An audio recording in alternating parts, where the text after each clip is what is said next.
The morning sun stretched across the airport runway like gold spilled over steel, passengers buzzing through terminals with coffee in hand and impatience in their step, unaware that history was about to bend inside Gate 32, all because of a child no one expected to matter to the world watching. 9-year-old Amani Carter stood with her mother, small suitcase rolling behind her like a loyal shadow, eyes full of excitement for her first overseas trip to see her grandparents in Ghana. Her braids were tied with pink ribbons, her smile bright as daylight, innocence wrapped in joy so pure that the world should have protected it. But safety and compassion don't always stand where they should. Sometimes cruelty wears a uniform. As the gate agent called pre-boarding for families, Amani walked up with her boarding pass held proudly in her little hand, but the flight attendant at the door, sharp-eyed, tight-lipped, scanned her skin before the ticket. "You need to wait," she snapped, as if a child of color was an inconvenience rather than a guest. Amani's mother gently explained that families with children could board early. The attendant ignored her, waved forward other families, all white, all unchallenged. Amani tugged her mother's sleeve, whispering that maybe they should wait, but injustice has a way of demanding to be seen. Minutes later, when boarding finally opened for their group, Amani stepped forward again, small feet trying to be confident, but as she walked through the boarding bridge, the attendant placed her hand firmly against the child's shoulder, pushing her backwards with enough force that her suitcase rolled away and Amani stumbled, falling to her knees on the ramp's rough metal. The sound of her palms scraping against the surface was louder than any boarding announcement. A gasp rippled through nearby passengers, shock, confusion, then silence, because prejudice often freezes witnesses before courage arrives. Amani's mother rushed to her, voice cracking not from anger first, but from heartbreak. "Why would you push my child?" The attendant's response was ice. She was cutting the line. But she wasn't. She was following procedure like every other family. Only difference visible was melanin. Amani's eyes welled with tears, blood speckling her small palms, fear replacing excitement like winter frost stealing spring. The attendant rolled her eyes, muttered, "You people always make things dramatic," and turned away as if a child's pain was trash left in her path. The mother's trembling hands held her daughter close, not broken, but burning.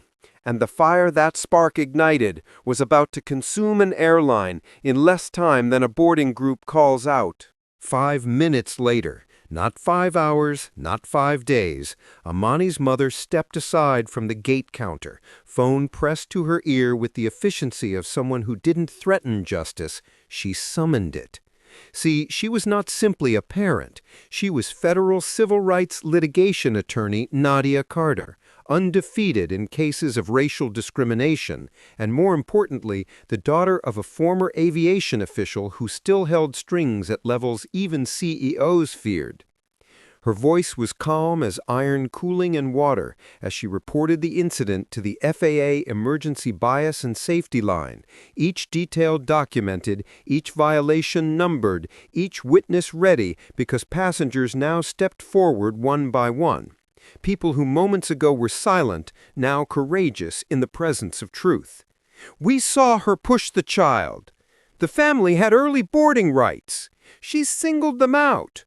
Statements collected like dominoes, one nudge away from collapse. The airline supervisor hurried over, trying to salvage what was slipping through fingers like sand. "Ma'am, we can offer a voucher," he said, tone corporate, empathy absent. Amani's mother stared at him, smile small and terrifying. "You're going to offer much more."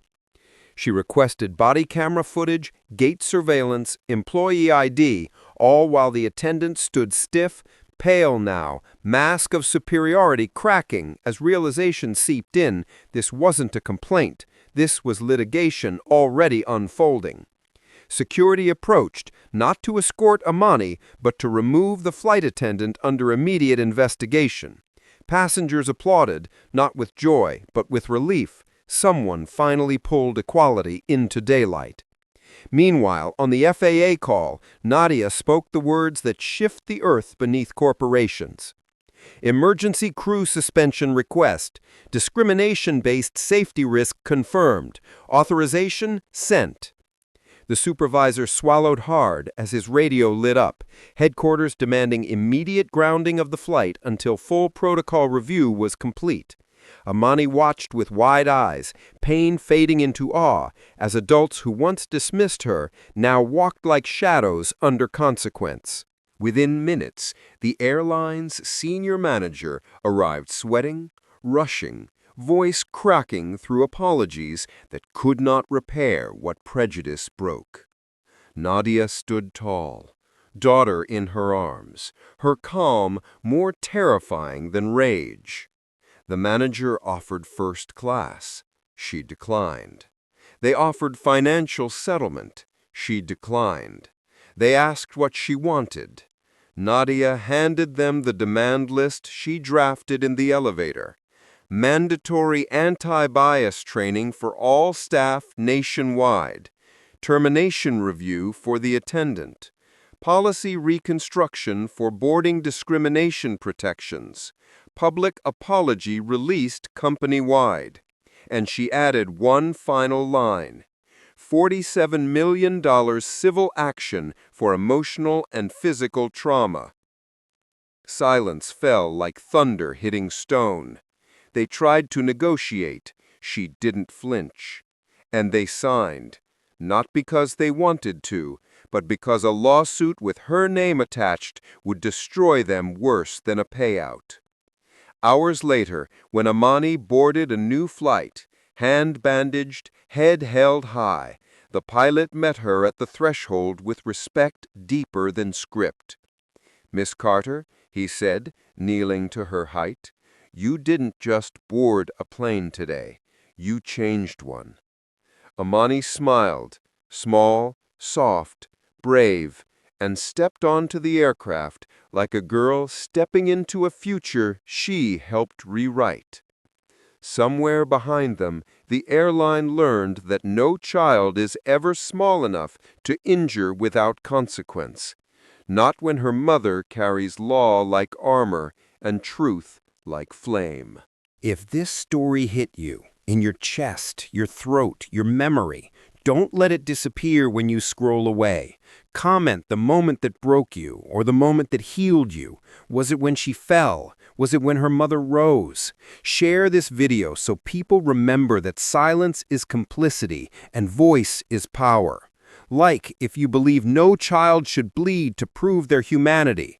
Subscribe if you want more stories where justice isn't delayed, it arrives like thunder. Your engagement isn't just numbers, it's movement. It tells platforms that stories about Black girls, Black families, Black power are not optional, they are necessary. So speak, share, stand. Let this story travel farther than that boarding ramp, into every airport, every company, every mind that still believes children like Amani should wait quietly while others walk forward. Today, she didn't wait. She changed everything.